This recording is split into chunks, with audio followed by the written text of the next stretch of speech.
నమస్తే బోసుకుమరి. పవన్ కళ్యాణ్ గారు ఇటీవల ఎర్రచందనానికి సంబంధించి పర్యటించారు కదా చిత్తూరు జిల్లా. దీంట్లో ఏ నాయకులను కూడా దగ్గరికి రానివ్వలేదు, ఎవరిని కూడా దగ్గరికి వచ్చేటువంటి ప్రయత్నం చేయలేదు. ఆయన ఒక్కడే వచ్చాడు, ఒక్కడే పర్యటించాడు, ఒక్కడే వెళ్ళిపోయాడు అనేటువంటి విధంగా దీని మీద విమర్శిస్తున్నారు. ఏముంది దీంట్లో విమర్శించడానికి? ఏంటి అని సబ్జెక్ట్ డెప్త్ గా వెళ్తే ఆ లోకల్ గా ఉండేటువంటి ఎమ్మెల్యేలు వాళ్ళందరినీ ఆహ్వానించాలంట, ఈయన వాళ్ళని వెనకేసుకొని తిరగాలంట. ఆ టైంలో వాళ్ళకి సంబంధించి వాళ్ళకి ఏం ఆశలు ఉన్నాయో, వాళ్ళు వస్తే మన ఫేమ్ అవుతాము అనేటువంటి విధంగా ఉన్నాయేమో తెలియదు.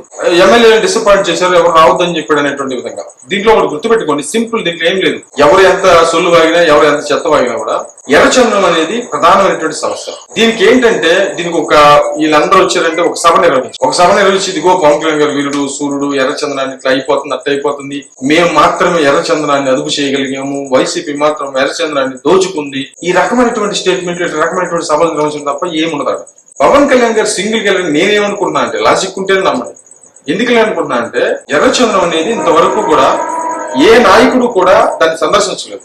ఇది పరిస్థితి అని చెప్పేసి అడుగులు ఎదిగినటువంటి ఒక్క నాయకుడు కూడా లేదు ఇంతవరకు. మీరు చరిత్రలో ఎవరంటే తీసుకోండి. పవన్ కళ్యాణ్ గారు వీళ్ళందరినీ వేసుకొని వెళ్తే టాపిక్ డైవర్ట్ అయిపోతుంది, ఖచ్చితంగా టాపిక్ డైవర్ట్ అవుతుంది. ఆ టాపిక్ డైవర్ట్ కానికుండా పవన్ కళ్యాణ్ గారు వెళ్ళేదంటే అటు ఎర్రచందనం పవన్ కళ్యాణ్ గారి మీద మాత్రమే ఫోకస్ ఉంటుంది. పవన్ కళ్యాణ్ గారు చిన్నచితకమైనటువంటి వ్యక్తి కాదు కదా.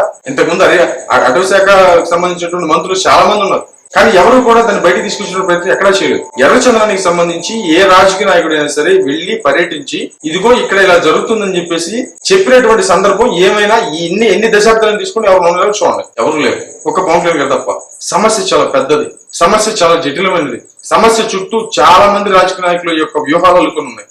పెద్ద స్మగ్లింగ్, పెద్ద స్ట్రక్చర్ అది.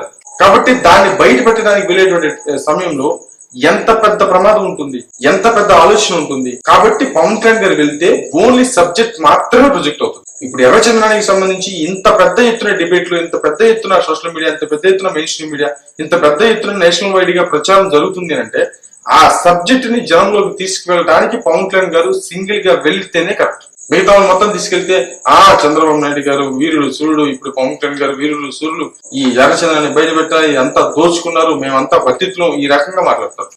ఇది సబ్జెక్ట్ డైవర్ట్ అయిపోవట్లేదా?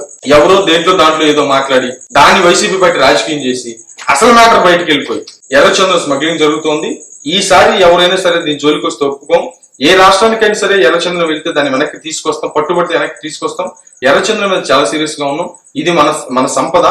కాబట్టి ఇది ఎవరో కదిలించడానికి లేదు అనేటువంటి మాత్రమే పవన్ కళ్యాణ్ గారు మాట్లాడినటువంటి మాటలు మాత్రమే జనంలోకి వెళ్ళాయి. అదే వీళ్ళందరూ కానీ వచ్చింటే ఏం జరుగుతుంది? వీళ్ళ మాటలు ఏదైనా చిన్న విధానం జరిగినా కూడా వైసీపీ పార్టీ మిగతా సబ్జెక్ట్ ఇప్పుడు ఈ సబ్జెక్ట్ ని ఎలా పక్కగా నెట్టాలో తెలియక సూటికి వెళ్ళిపోయింది కదా జనంలోకి. దీని సబ్జెక్ట్ ని ఎలా డైవర్ట్ చేయాలో తెలియక పవన్ కళ్యాణ్ గారు లంచ్ అంట, పవన్ కళ్యాణ్ గారు డ్రెస్ అంట, పవన్ కళ్యాణ్ గారు షూటింగ్ అంట, ఇది మాట్లాడుకుంటున్నారు సబ్జెక్ట్ వదిలేసి ఏం దొరక్క. కానీ సబ్జెక్ట్ మాత్రం జనంలోకి తీసుకెళ్లడంలో మాత్రం పవన్ కళ్యాణ్ గారు 100కి 1000% సక్సెస్ అయ్యారు. అందుకు మాత్రం మిగతా వాళ్ళు మాత్రం అవాయిడ్ చేసేందుకు క్లియర్ గా అర్థమవుతుంది. వీళ్ళందరూ వస్తే జనం వస్తారు. ఇప్పుడు ఒక్కొక్క ఎమ్మెల్యే వస్తే ఎంతమంది వస్తారు ఆయన తోటి? కాబట్టి వాళ్ళందరూ వస్తే ఎంతమంది జనం వస్తారు? ఈ జనంలో అసలు ఏంటి, అక్కడ సబ్జెక్ట్ ఏంటి, ఏం జరుగుతుంది, అధికారులతో సమీక్షిస్తే అక్కడ వాళ్ళు ఏ విషయాలు చెప్తారు అనేటువంటి విషయం అసలు కనీసం గమనించుకునేటువంటి పరిస్థితులు ఉంటాయా? ఉండవు. కాబట్టి ఆ హడావిడి జన సమీకరణ ఏం లేకుండా సింపుల్ గా వచ్చాడు, సబ్జెక్ట్ మాత్రమే జనంలోకి తీసుకెళ్లాడు, దాని గురించి డిస్కషన్ జరిగేలా చేశాడు. ఎర్రచందనం గురించి ఈ రోజు నేను వీడియో చేస్తాను కూడా అదే కారణం. లేకపోతే ఎంతమంది ఎమ్మెల్యేలు వచ్చారంట, అంతమంది జనం వచ్చారంట, ఇదే మాట్లాడుకునేవాడు. కానీ ఎర్రచందనం సబ్జెక్ట్ మాత్రం పవన్ కళ్యాణ్ గారి జనంలో తీసుకెళ్ళడానికి మాత్రమే ఒంటరిగా వచ్చారనేది నా అభిప్రాయం. మరేమైతే చూద్దాం.